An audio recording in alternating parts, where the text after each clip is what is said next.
Il est 7h52. Vous êtes bien à l'écoute de Sud Radio. Et c'est Guy Carlier que l'on attend à cette heure-ci pour Carlier Libre comme une bouffée de bonne humeur. Bonjour Guy. Bonjour Patrick, bonjour attendez, à tous. J'entends votre imprimante. Ça y est, vous n'avez pas imprimé votre texte déjà. Non, voilà. Écoutez, c'est terminé. Ça y est, c'est fait. Il est imprimé. Bon, alors Guy, pour cette chronique de rentrée, je sens que vous ne pouvez pas non plus vous-même échapper à un petit stress, non ? Oui, c'est vrai. Pendant tout le week-end, la perspective de la rentrée nous a stressés, vous a stressé. En ce moment même, d'ailleurs, vous stressez, les auditeurs stressent dans la voiture, car ma chronique est une sorte de point route. Vous dites, merde, c'est déjà la chronique de Carlier, je suis pas encore à la patte d'oie, etc. Mais vous allez voir, rassurez-vous, il suffit d'une heure ou deux, et au pire, en fin de matinée, ce stress aura disparu. Vous serez de nouveau habitué. Vous aurez déjà oublié les vacances, jusqu'au moment où votre regard sera accroché par une carte postale punaisée au mur du bureau. Et cette carte, c'est vous qui l'avez écrite, souvenez-vous. Vous étiez sur le port, vous dégustiez un mojito en regardant les gens déambuler sur le quai, vous vous moquiez des riches sur le carré arrière de leur yacht qui s'ennuyaient autant que les glaïeuls dans leur grand vase en cristal. Et revenons à la rentrée. Revenons à aujourd'hui et aux grands responsables politiques qui nous alertent sur les grands débats géopolitiques justement qui agitent la planète.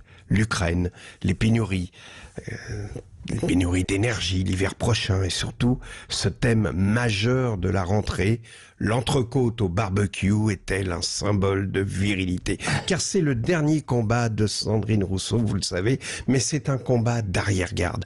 Car il y a bien longtemps que les femmes ont définitivement gagné la bataille du barbecue. Elles l'ont gagné le jour où elles ont demandé aux hommes de préparer le barbecue en portant un tablier humoristique. Vous savez, un de ces trucs sur lesquels est écrit « N'engueulez pas la patronne, n'engueulez pas le patron, la patronne s'en charge ». Ce jour-là, elles ont tué le game, comme disent les jeunes. D'ailleurs, dans cette espèce d'affrontement, vous savez, qui oppose les hommes et les femmes pour la quête des compliments de leurs invités, la femme est toujours gagnante. Parce que pendant que l'homme, avec son tablier à la con, parvient enfin à allumer les braises, le visage brûlé par la chaleur, avec un sourcil grillé au champ d'honneur, et qu'il amène enfin à table une grande assiette sur laquelle une entrecôte noircie côtoie des brochettes grillées à l'extérieur, froides à l'intérieur, et d'autres viandes calcinées, il arrive toujours au mauvais moment, au milieu des rires déclenchés par l'anecdote que sa femme a racontée. En plus, c'est votre anecdote, elle la raconte mal. C'est le jour où vous avez rencontré Johnny Hallyday, etc.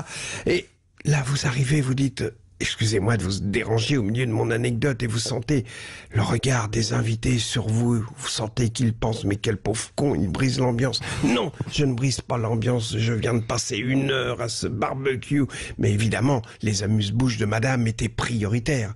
Parce que un barbecue nécessite un timing parfait et le propre des repas de vacances avec des amis, c'est de traîner, de n'avoir aucune contrainte, de dire dès le début c'est moi qui m'occupe du barbecue et elle, Maline, elle prépare les amuse-gueules qui accompagnent l'apéritif. Mais attention, pas un bol de curly et des chipsters, non, elle met au four une plaque de petits fours salés, des mini feuilletés farcis à la viande, des chapelets de saucisses qu'elle font bouillir, enfin tous ces trucs qui font dire aux amis « c'est génial ». Sandrine.